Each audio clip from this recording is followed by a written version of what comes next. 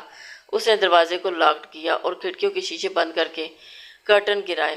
کئی بار سوچا دیکھے جا کر چور چلا گیا ہے یا وہی ہے۔ وہ اتنی بہادر نہیں تھی کہ باہر جا کر اس چور کا مقابلہ کرتی، مگر پھر کچھ سوچ حاشر کا نمبر ملایا۔ سوئی نہیں، اس نے جمائی روکتے کہا اور پاس لیٹے چھوٹے بچے کو تھپکنے لگا۔ لالا گھر میں چور ہے، اس نے انکشاف کیا تو حاشر کا ہاتھ ایک پل کو رکا۔ کیا؟ وہ ایک دم سے حیران ہوا۔ خدا کو مانو لڑکی، صبح تو اتنا لمبا سفر کر کے آئی ہو، ابھی تک تمہارے سفر کے چکر نہیں اترے، کیا ہوا؟ کیا کہہ رہی ہو؟ ماہین ہے، شانزے نے علیزہ کا یونیفارم لٹکاتے پوچھا۔ دماغ خراب ہو گیا ہے، پگلا گئی ہے، سٹیا گئی ہے، کہہ رہی ہے گھر میں چور ہے۔ باہر جو جن جیسی شکلوں والے دو موٹے موٹے سانٹ گارڈ کھڑے ہیں ان کے ہوتے یہ بہن کس چور کو دعوت دے کر بیٹھ گئی؟ میں سچ کہہ رہی ہوں، وہ آیا تھا اتنی بڑی بڑی اونچوں والا، وہ جو ٹی وی میں ہیرو کپڑے پہنتے ہیں بالکل ویسے پہنے تھے، اور اس کی شکل بھی حاشر بھائی جیسی تھی، مطلب ان سے کچھ اچھی تھی اور اس سے زیادہ پیارا تھا، مگر بہت سارے فیچرز ان کے جیسے تھے، ان سے کچھ زیادہ لمبا تھا۔ میں ابھی کارٹون دیکھ رہی تھی اور وہ مجھے آنکھیں پھاڑے دیکھ رہے تھے، پھر باہر نکل گیا تو میں نے سب دروازے کھڑکیاں بند کر دی، اس نے کہا تو حاشر خفیف سا ہوا، جبکہ شانزیں ہنسنے لگی۔ یہ تم نے چور کی خوبصورتی بیان کرنے کے لیے فون کیا ہے؟ اتنا ویل ڈریس اور حسین چور پہلی بار سن رہا ہوں، اب تو چور سے ملنا پڑے گا۔ سر جھٹکا، فون بند کرتے باہر نکلا اور سارے گھر کا دورہ کر کے پھر کے اس کے کمرے کی طرف گیا جو خالی تھا، اور اس کے بعد اسے کہا کہ پاگل لڑکی، نہ گھر میں چور ہے نہ تم کدھر چھپی ہو، میں تو بیڈ پر بیٹھی ہوں۔ بیڈ پر؟ مگر بیڈ تو میرے سامنے خالی ہے۔ ارے سامنے والے روم میں آئیں۔ اس نے اٹھ کر دروازے سے لاک ہٹایا اور اشارے سے بلایا۔ تم لالا کے کمرے میں کیا کر رہی ہو؟ میں تو نہا رہی تھی، پھر سونا چاہتی تھی، مگر پھر چور آ گیا۔ تو لالا کہاں ہے؟ وہ ایک دم سے حیران ہوا تھا۔ لالا؟ مطلب وہ تو امریکہ ہے، پاگل لڑکی، وہ مہینہ ہو گیا ہے واپس آ گئے۔ امی نے تمہیں بتایا تو تھا، میں بھول گئی، مگر لالا تو کمرے میں نہیں۔ اس نے پلٹ کر جواباً الماریوں میں دیکھتے بتایا۔ حاشر کمر پر ہاتھ رکھے اسے گھورتا رہا۔ سو جاؤ، سارا گھر دیکھ چکا ہوں، یہاں کوئی چور نہیں۔ پھر اس کے سر پر چتر لگاتے پلٹ گیا تھا۔ تو پھر وہ کون تھا؟ کوئی بھوت پریت؟ اس نے جھرجھری لی اور بھاگ کر کمبل میں چھپ گئی۔ صبح تک وہ باغ کی ٹھنڈ کو اپنے اندر اتارتا رہا اور حتیٰ کہ ہڈیاں منجمد ہوگی، مگر اندر اس کی گرمی اور جنگ جاری تھی۔ اور پھر فجر کی نماز پڑھ کر اس نے اس کیفیت سے نکلنے کی دعا کی، مگر پھر اچانک ایک فیصلہ کر کے اپنی ماں کے کمرے میں پہنچ چکا تھا۔ کیا ماہین سے شادی؟ جی، ماہین اختر سے۔ اس نے جان کر پورا نام لیا تھا، مگر وہ بہت چھوٹی ہے تبریز۔ کیسے ممکن ہے؟ پھر شانزیں اس کی بہن کے اور تمہارے چھوٹے بھائی کی بیوی، دنیا ہنسے گی۔ مجھے وہ چاہیے امی، کسی بھی طرح، اگر اسے سیدھے طریقے سے میرے حوالے نہیں کریں گی تو میں اسے کڈنیپ کروا کے نکاح بھی کر سکتا ہوں۔ شاباش میرے بچے، پہلے تو شادی کی عمر نکال کر یاد آیا اور شادی کرنی ہے، اور اب جب خیال آیا تو جسے شادی کا شوشہ چھوڑا ہے اس کی عمر نہیں، اب وہ نابالغ ہے۔ ایک بار سوچو، اگر میں تمہاری منگنی کر بھی دوں تو اگلے 2-3 سال تو ہم اس کی شادی نہیں کر سکتے، اور تب تک تم 35-36 کے ہو جاؤ گے۔ اچھا لگے گا کپل؟ تمہاری عمر تک حاشر کی اپنی بیٹی اس کی طرح ہو لگے گی۔ لوگ جو ہنسیں گے، وہ الگ، میرا امریکہ تک اس گھر میں رہتا ہے، تنہاری چاچیاں خوب مذاق اڑائیں گی۔ یوں بھی تو انہیں ماہین سے چڑ ہے، میں نہیں چاہتی وہ معصوم بچی کسی کی نفرت کا شکار بنے۔ آپ کو مجھ کو ہر اعتبار ہونا چاہیے۔ ماں، میری بیوی کی طرف کوئی آنکھ اٹھا کر نہیں دیکھ سکتا، کجا کے نفرت کرنا، اور آپ ان کے پورشن میں جانے ہی کیوں دیتی ہیں؟ اسے تو میں پوچھتا ہوں، وہ وہاں جاتی ہی کیوں ہیں؟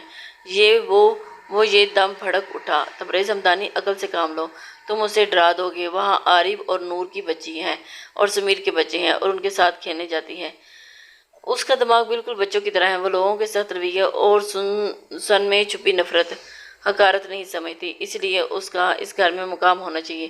کون رکھے گا میرے علاوہ اسے؟ بچوں کی طرح ہر طرح سے اس کا خیال رکھنے کا تیار ہوں، چاہے تو اسٹامپ پیپر پر سائن کروا لیں۔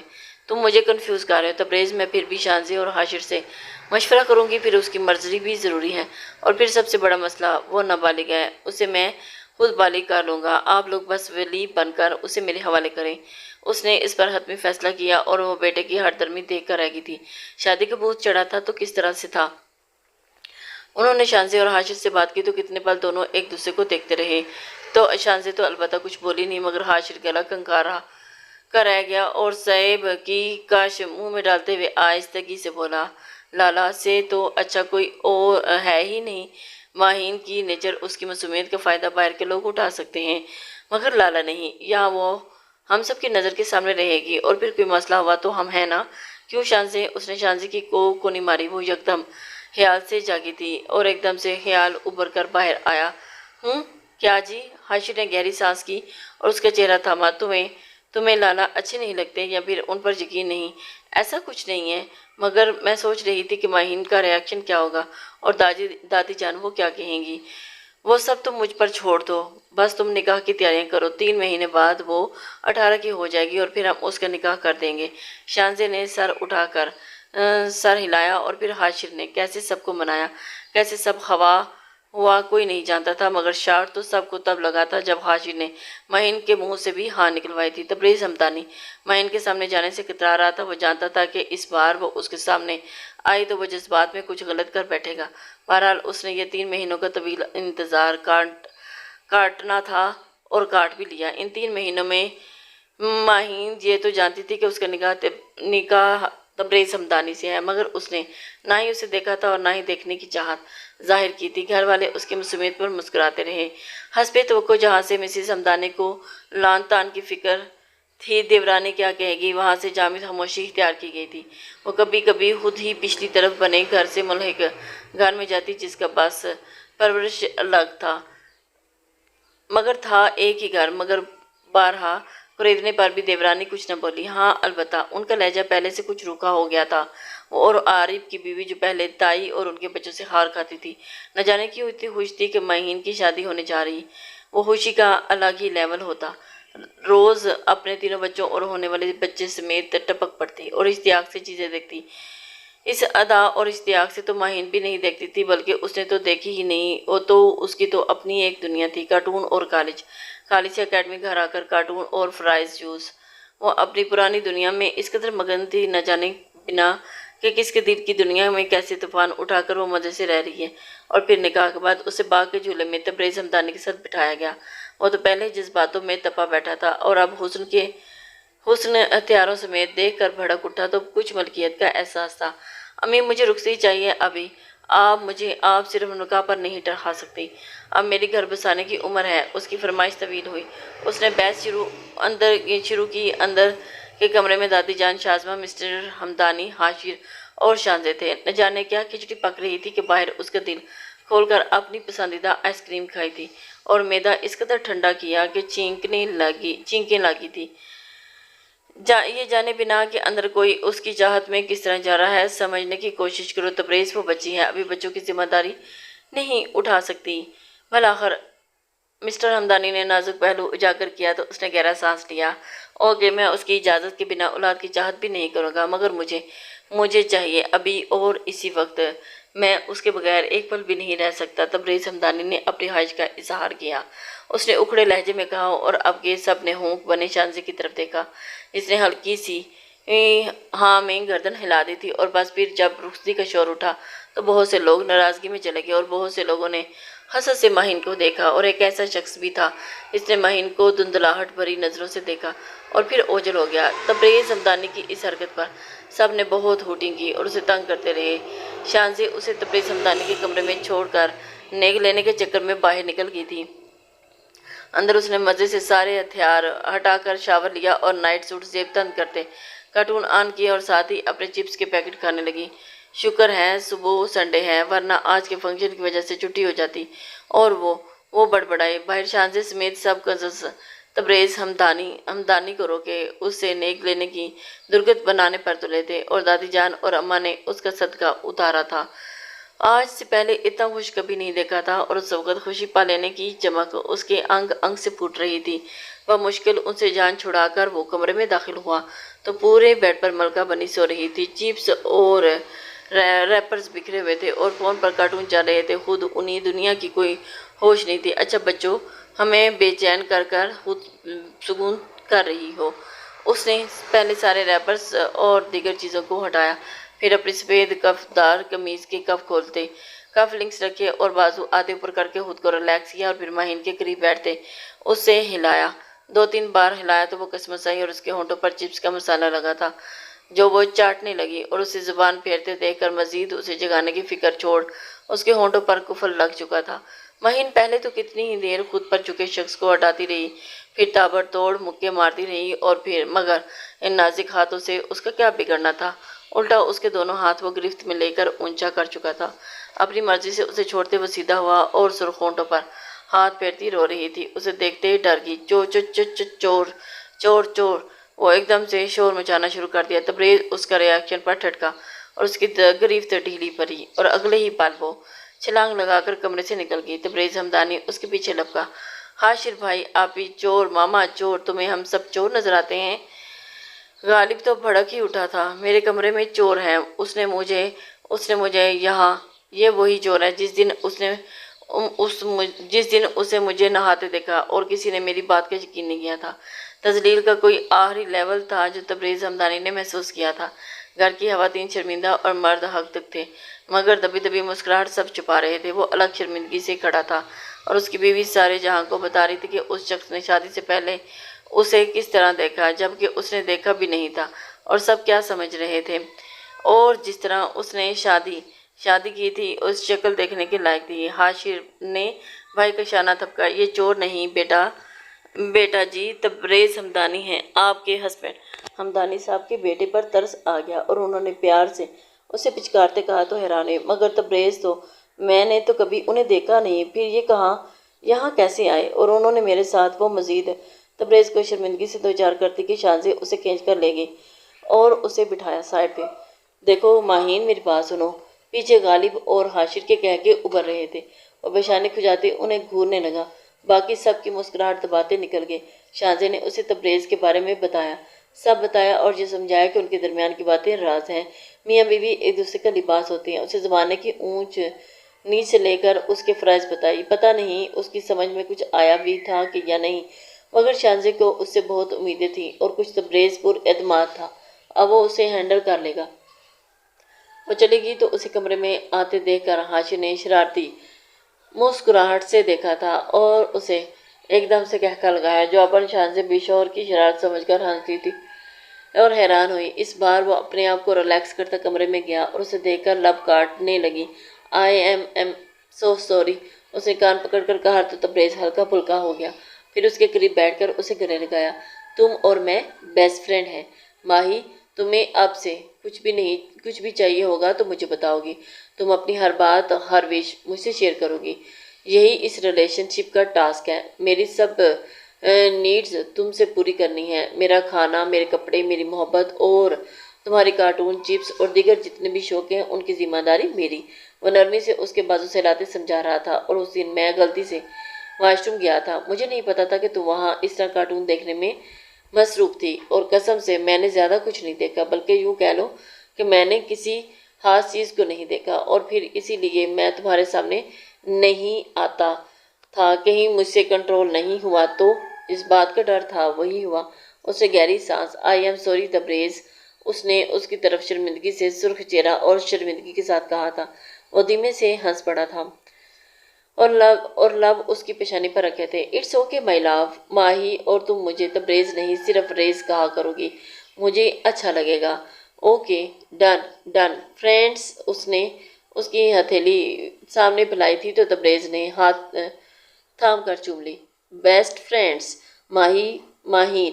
وہ گھر میں داخل ہوتے سب سے پہلے اسے پاس بلاتا جیسے گھر کے سب سے چھوٹے بچے کو بزرگ بلاتے ہیں، اور ماہی حاضر ہو جاتی۔ ان کی شادی کو 10 مہینے ہونے والے تھے اور ماہین کی نسبت کافی سمجھدار ہو گئی تھی۔ اس میں واضح تبدیلیاں دیکھ کر دادو اور باقی سب بھی مطمئن ہو گئے تھے۔